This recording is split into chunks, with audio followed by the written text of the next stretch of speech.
What's going on, guys? T2RX6 here, back for another Transformers review. And today I'm going to be taking a look at, I believe it's Generations? Nope, it's Reveal the Shield, I'm sorry.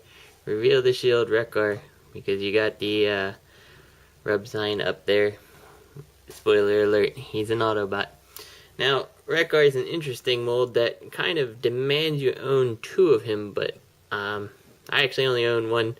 The second one here is my friend's that I have to ship to him. I'm just borrowing it for the review. Hasbro is supposedly making, at least has plans to make another one with a different head sculpt, so I'm going to hold off on getting two. But it's definitely one that you could own twice just for the features that he has. Now, I'm not a huge fan of the deluxe size motorcycles. They're always a little bit big for my taste. I just don't really like when the motorcycle is so much bigger than most cars. And this case I actually can forgive it, A, because it's Wreck-Gar, and B, well, if you've seen the 80s movies, you know that Wreck-Gar, well, the Junkions were riding themselves. So I don't care if it's a little bit big if it fits another bot. In this case, he does.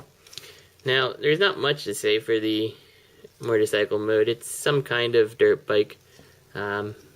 Pretty good detailing, just the Wreck-Gar colors, the flame. You do have this kickstand here, which you can fold up or down. Now, when it's all the way down like this, I find it very hard to get him to stand up.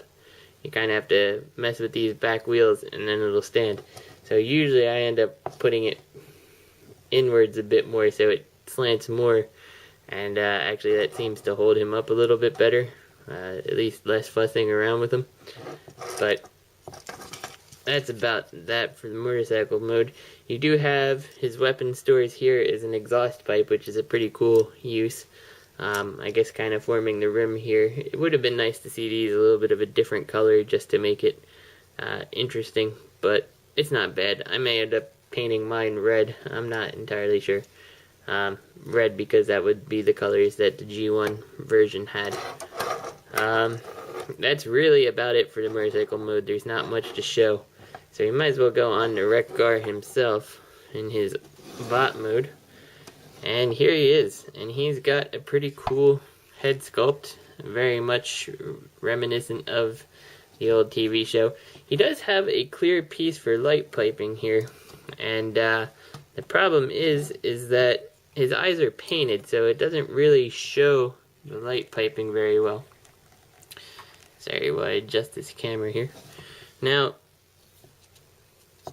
it's okay, I guess, if I were to bring the light down. You can see the white showing through the back of the eyes, so it doesn't really light up his eyes the way it's intended. But that's okay.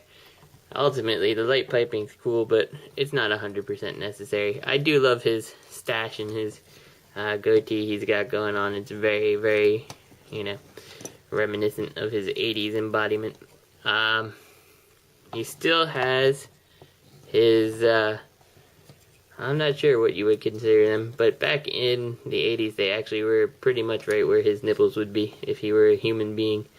So they kind of look like gun nipples, I guess. Well, he's got them, but they're higher. They're more like shoulders now. He's got some good articulation. He's on a ball joint, and this hinge here allows it to move for transformation. It's supposed to kind of hold in down there, but it doesn't hold too terribly tight. But he's got a ball joint here, a swivel at the upper. He doesn't have a lower swivel, but he does have a knee joint, of course. His foot is on a ball joint and just a regular swivel, so it gets a nice range of movement. And that's on both of them. You're really only limited by the front. Now, Wreck-Gar, being a Junkion, does have that look of being pieced together, very non-symmetrical bot. And that's probably where his articulation is limited a little, just because you obviously run into the tires of the motorcycle posing a problem. But it's not too bad. Now, on his back, he does have a port there for the 5mm clip system. and you can use that to store his weapon. You could store it the other way if you really like. I personally like it with the handle up. It makes it look less like he's carrying one of those pinwheels or whatever with him. Yeah, but you can store that on his back, obviously. And then you can unclip it, and we'll put Wreck-Gar right here while we knock over his twin. And look at his weapon. So it's very much like what he had in the 80s. In fact, if I open up this book, I believe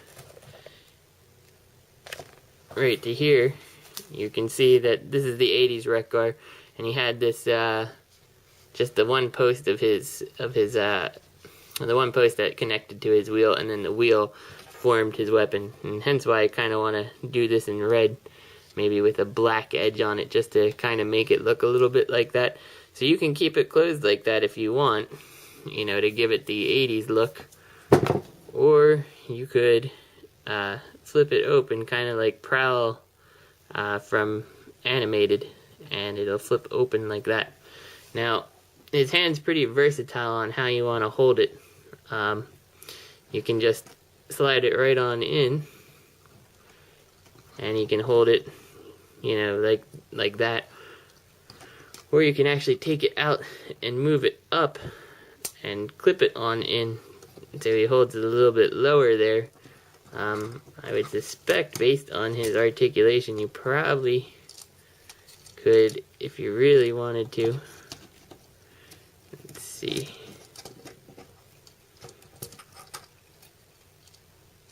Yep.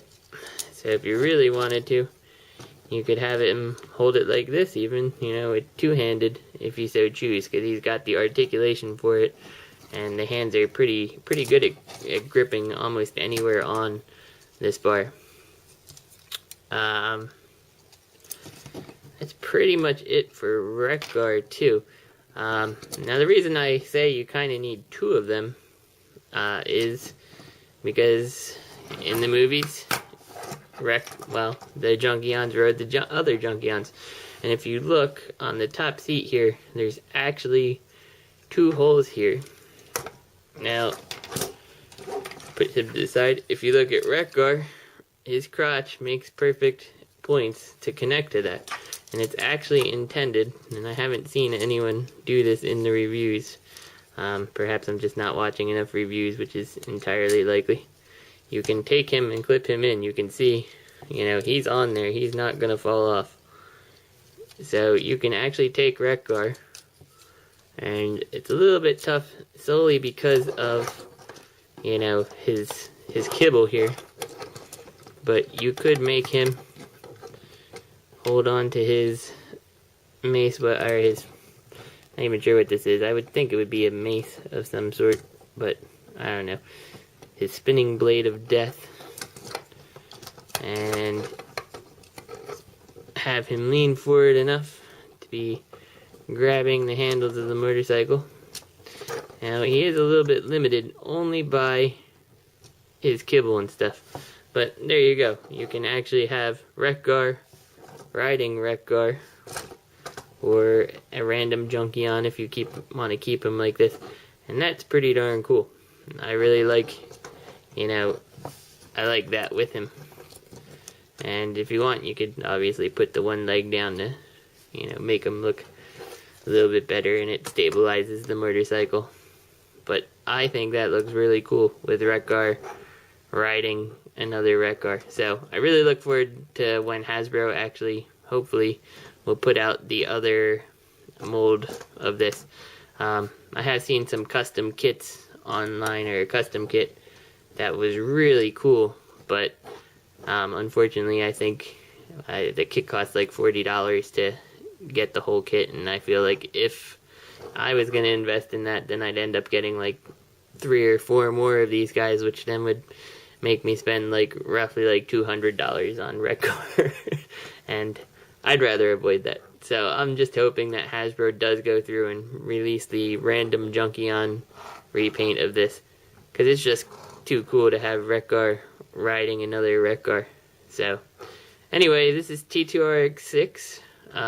Next time, I'm not sure what I want to review. I know I have a request for Thundercracker, and I do want to get to it. I definitely am going to get to it.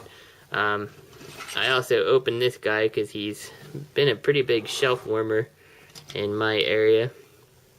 And I wanted to see if he was really that bad, and actually I think he's pretty darn cool. I kind of would like to review him as well. I'm not sure which one I'll do first. He's got some brutal light piping. If I take these lights away and we shine it through, I mean, it just shines through there really good, and natural light works really nice to make his head sculpt light up and all his arms. So I just really like this guy. I think he's kind of underrated, which is one of the reasons I really want to do a review on him. I think Thundercracker is kind of going to sell himself so people can complete their seekers, but Optimus seems to be flying under the radar a little bit. But anyway, that might be for next time. We'll see. Again, this is Reveal the Shield Wreck-Gar, and this is T2RX6. I'll see you guys later. Put on the chain.